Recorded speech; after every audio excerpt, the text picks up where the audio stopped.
Welcome to KL9 news. Chandrababu కుటుంబ సభ్యులు 5,000 కోట్లు భూ దోపిడీకి పాల్పడుతున్నారని ఆరోపించిన బొత్స సత్యనారాయణ ప్రభుత్వ భూములు ప్రైవేటు వ్యక్తులకు ఇవ్వడం సుప్రీంకోర్టు తీర్పునకు విరుద్ధమని బొత్స వ్యాఖ్యానించారు.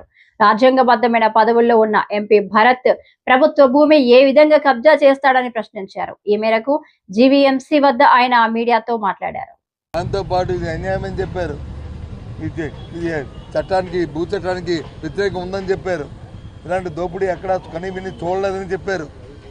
సాక్షాత్ పదవులు అనుభవిస్తున్న రాజ్యాంగ పదవులు అనుభవిస్తూ ప్రమాణ స్వీకారం చేసి అక్కడ నాకు కానీ లేకుండా నిష్పక్షపాతంగా పరిపాలిస్తానని చెప్పి ఈ రకమైన 5,000 కోట్ల భూమిని చంద్రబాబు నాయుడు వారి కుటుంబ సభ్యులు చేయడం చాలా అన్యాయము, దుర్మార్గం అని చెప్పి ఇది కాబట్టి ఇవాళ మొదటి విడతగా మేము ఇచ్చాం.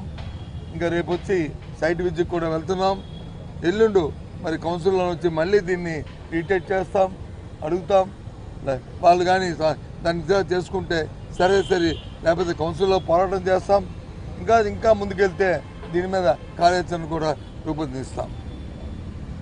నిన్నటి రోజున మీకు చెప్పాం, దీని మీద ఏదైతే ఎన్డీఏ కూటమి ప్రభుత్వం చెప్పుకుంటున్నా ఈ రాష్ట్రంలో ఉన్న కూటమి ప్రభుత్వం భారతీయ జనతా పార్టీ కానీ జనసేన పార్టీ కానీ ఆ పార్టీ వైఖరిని చెప్పాలి.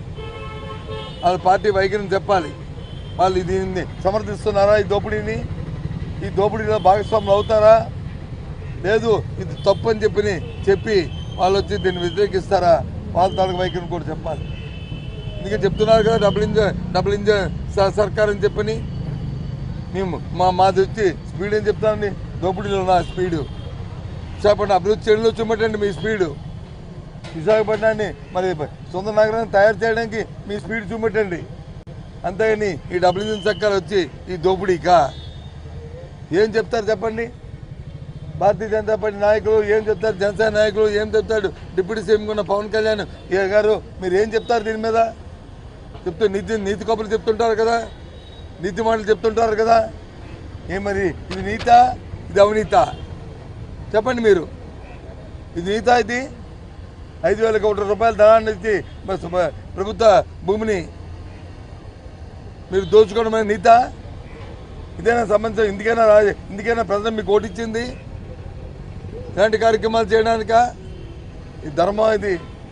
అందుకే మేము వైఎస్ఆర్సీ పార్టీ తరఫున దీన్ని మేము వ్యతిరేకిస్తున్నాం. ఈ విశాఖపట్నంలో ఉన్న ఈ భూదండాలని, భూదోపిడీని, దీన్ని అడ్డుకోవడానికి ప్రయత్నం చేస్తున్నాం. ఇది సమంజసం కాదు, ఇది న్యాయం కాదు. ఇలాంటి కార్యక్రమాలు జరగకూడదు. మేము ఎప్పుడు అధికారంలో ఉన్న ఇలాంటి కార్యక్రమాలు, ఇలాంటి దోపిడీలని, ఇలాంటి వాటిని ఎప్పుడు మేము ప్రోత్సహించలేదు, ఎప్పుడు చేయలేదు. ఇక్కడ ఏ ఒక్కరిని కూడా వేలు చూపెట్టడానికి మా దగ్గర ఏమీ లేవు. అడగండి, ఇక్కడ ఉన్న వాళ్ళు ఎవరైనా అందరం ఉన్నాం. ఇక్కడ ఉన్న వాళ్ళం కార్పొరేటర్ కానీ, లేకపోతే ఎమ్మెల్సీ కానీ, మీరు కానీ, లేదా రాజుగారు కానీ, మేము అందరం ఉన్నాం. ఈ ప్రాంతంలో పుట్టాం, ఈ ప్రాంతంలో పెరిగాం. కానీ ఏంటిది? ఓ సెంటా, 2 సెంట్లా, లేకపోతే ఓ చిన్న ఎంక్రోచ్మెంటా? రెగ్యులేషన్ ఏం చేస్తారండి? ఏదైనా ఇంటి కట్టుకున్నప్పుడు పక్కన వచ్చి ఓ సెంటో, 2 సెంట్లో, ఒక గజమో 10 గజాలు ఉంటే దాన్ని రెగ్యులేట్ చేయని అడుగుతారు. 54 ఎకరాలు ఏకంగా రెగ్యులేట్ చేసిన ఈ ధర్మా? ఇది ఇంత దోచుకోవడం న్యాయమా? ఇది విశాఖపట్నం ప్రజలారా చూడండి, విశాఖపట్నం ప్రజలారా ఆలోచించండి, మేధావులారా ఆలోచించండి. కొప్పుడు కానీ మన కళ్ళు తెరకపోతే ఈ చంద్రబాబు నాయుడు కుటుంబం విశాఖపట్నాన్ని పూర్తిగా కబ్జా చేసుకుంటుంది. వాళ్ళకున్న ధర్మం ఎవరికి లేదు ఈ రాష్ట్రంలో. ఇది మొదటి నుంచి మేము చెప్పుకొస్తున్నాం. అయినప్పటికీ ఇవాళ ప్రత్యక్షంగా వాళ్ళ అధికారాన్ని అడ్డుపెట్టుకొని ఏ రకంగా చేస్తున్నారో ఆలోచించమని కోరుతున్నాం. కాబట్టి ఈ పోరాటంలో ప్రతి ఒక్కరూ కూడా మేధావులు, విజ్ఞులు, సంఘాలు అందరూ కూడా దీంట్లో పాల్గొనాలని కోరుతున్నాం. ఇప్పటికే సిపిఎంతో మా అధ్యక్షులు మాట్లాడుతున్నారు. మా తాలూకా సంఘీభావాన్ని కూడా రిక్వెస్ట్ చేస్తాం. వారు కూడా నిన్న వెళ్ళి వాళ్ళు కూడా దాన్ని వ్యతిరేకించిన విషయాన్ని కూడా మా దృష్టికి వచ్చింది. వారితో మాట్లాడి కలిసి ముందుకెళ్ళడం మాకేం అభ్యంతరం లేదు. మేము ఈ సమస్యకి పరిష్కారం కావాలి. అలాగే ఏదైతే భారతీయ జనతా పార్టీ ఎవరైతే సభ్యులు ఉన్నారో ఇందులో వాళ్ళ నాయకులు ఎవరైతే ఉన్నారో వాళ్ళతో కూడా మాట్లాడతాం, వాళ్ళ నాయకులతో కూడా మాట్లాడతాం.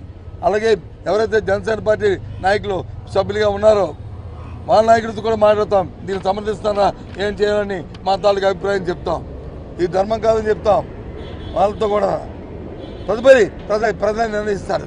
ఈ దోపిడీలో భాగస్వాములు అయితే వారు కూడా దీని దోపిడీలో భాగస్వాములే దోచుకుందాం అనుకుంటే రేపు ప్రజలే దానికి తగిన బుద్ధి చెప్తారు. మరి ఈ విషయాన్ని మీ ద్వారా రాష్ట్ర ప్రధానికి తెలియజేస్తున్నాం. ఇప్పటికైనా సరే ప్రభుత్వం కళ్ళు తెరిచి గౌరవంగా నిజంగా వాళ్ళకి ఈ రాష్ట్రం మీద కానీ, విశాఖపట్నం ప్రజల మీద కానీ, విశాఖపట్నం ప్రాంతం మీద కానీ ఉంటే ఈ సబ్జెక్ట్ని ఏదైతే ఆ అంశాన్ని విత్డ్రా చేసుకోవాలి. నిజంగా నాకైతే నమ్మకం లేదు. ఎందుకంటే చేతికి వచ్చిన డబ్బుని అధికారంతో వస్తున్న 5,000 కోట్ల రూపాయలని వదుకోవడానికి వాళ్ళకి మనసు ఒప్పుతుందంటే నేనైతే నమ్మను. ఎందుకంటే తత్వం అలాంటిది. సో కాబట్టి ఇవాళ మా పోరాటాన్ని మాత్రం కొనసాగిస్తాం. అందుకే ఇవాళ వచ్చి సామరస్యంగా ఇవాళ అధికారులు కలిసి ఈ విన్నప పత్రం ఇచ్చామనే విషయాన్ని మీ ద్వారా తెలియజేస్తున్నాం.